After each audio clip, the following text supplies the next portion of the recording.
سلامونه ټولو ملګرو ته او د آر سکیل یوټیوب چینل لیدونکو ته تمه د روغ او خوښ به وي. دا زه رحمت افغان له یوې نوې ویډیو سره تاسو په خدمت کې یم. دغه ویډیو کې تاسو ته ښایم چې څنګه کولی سو د باینانس ورځني لغاتونه په صحیح ډول ترلاسه کړو او هلته کومه لوبه شته ورباندې وګټو. لکه تاسو ته خپله بهتره معلومه ده باینانس هره اونۍ نوي لغاتونه اعلانوي یا نوي کوډونه اعلانوي، نو تاسو هم کولی سئ په دغه پروسه کې برخه واخلئ، خو د دې لپاره اړتیا ده چې تاسو نوي کوډونه او صحیح کوډونه ترلاسه کړئ او بیا یې په صحیح ډول هلته داخل کړئ تر څو لوبه ورباندې وګټئ.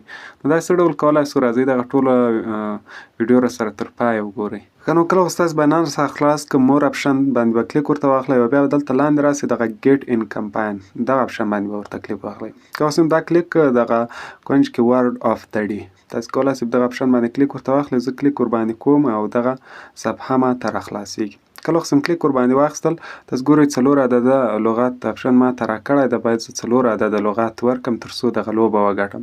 نو زه ځم زما ټلګرام چینل ته، هلته زه هره ورځ لغاتونه پورته کوم. تاسو ګورئ 4 عدده کوډ دا ورته راخلم، فیز، ریسک او سیف. دغه ګورم چې دغه کې کوم لغات سمیږي. نو لومړی دغه فیز ورکوم او ګورم چې دغه لغات له ما سره غلط سو، سم نه سو. اوس ځم بل لغات ورکوم. نو بل لغات خو له موږ سره ښه ده، ریسک ده او بل سیف ده. دغه ریسک او سیف لغاتونه هم ګورم. ریسک لغات ورکوم او ګورم چې دا څنګه کیږي. کله خو زه انټر وږم نو دغه لغات هم له موږ سره غلط دی. راځم سیف لغات ورکوم. دا له موږ سره وروستی لغات دی. نو ګورم سیف لغات، دغه لغات له موږ سره سمیږي، یعنې ما یوه لوبه وګټله.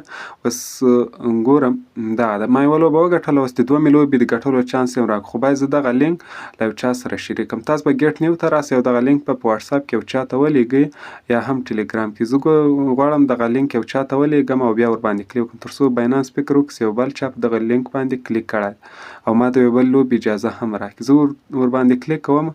تاسو ګورئ کله خو سم کلیک ورباندې وکړو نو دا ډول یوه صفحه ماته راخلاصیږي. کله خو دا ډول صفحه راخلاص، زه بیرته ځم باینانس او تاسو ګورئ 2 مې لوبې اجازه یې هم راکړه. بیا 4 عدده کوډ له ما نه غواړي. زه راځم دغه 4 عدده کوډ بیرته ورته ورکوم. نو فیز له ما سره لومړی کوډ ده، دغه کوډ ورکوم او دغه کوډ له ما سره سمیږي یا صحیح کوډ ده. نو دغه ده، ما 2 لوبې وګټلې او په دې ترتیب تاسو کولی سئ په باینانس کې ورځني لوبې وګټئ، البته د ورډ اف د ډې. اوس به تاسو دغه لغاتونه له کومه کوئ، تاسو به راسئ زما ټلګرام چینل ته، او ټلګرام چینل لینک ما هم ډسکرپشن کې درکړی دی، هغه باندې باید کلیک واخلئ او تاسو به ما ټلګرام چینل ته راسئ. تاسو ګورئ زه هره ورځ دغه نوي لغاتونه دلته پورته کوم. نو تاسو به دغه لغاتونه له همدې ځای نه پیدا کوئ. 6 ورځې مسلسل کله وخت تاسو لوبې وګټئ، بیا باینانس ریوارډ هب ته ورسئ او هلته تاسو خپل ریوارډ چک کولی سئ. نو دا وه د دې طریقه څه ډول کولی سو باینانس کې لوبې وګټو.